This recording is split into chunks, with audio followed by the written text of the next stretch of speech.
What's the latest cartel situation in Nuevo Leon? In this video, I'll give a brief explanation of which groups and cartels control this state that borders the United States. Simply put, for the most part, Nuevo Leon is almost entirely controlled by CDN, or the Northeast Cartel. Los Treviños have a very absolute control over the state and are very key in pushing drugs and migrants across the border into the United States.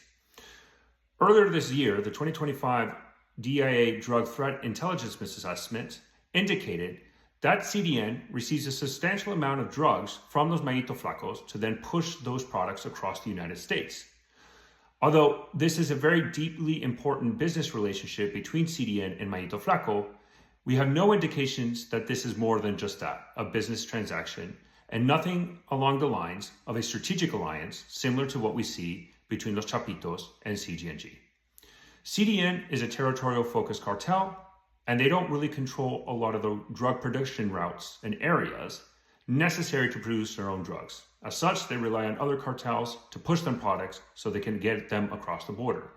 I would note that CDN is very active in human smuggling and pushing migrants across the United States, which a lot of CDN-affiliated human smuggling and human smugglers very active on TikTok, showing how they push migrants in and around Laredo, Texas, clearly showing that this is another source of revenue for CDN.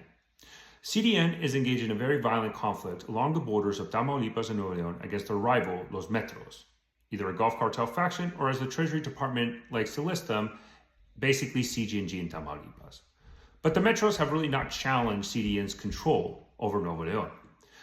CDN also has a very predominant presence in Monterrey, where they have clearly become the most predominant group in that city, and have challenged many other groups that historically had a presence there, specifically Los Costales, where they have engaged in a very violent conflict with that group in Monterrey.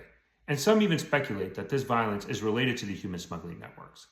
The BLO, which used to have a significant presence in Monterrey, have clearly been subsided by CDN, who have a dominant presence in the city and everywhere else across the state.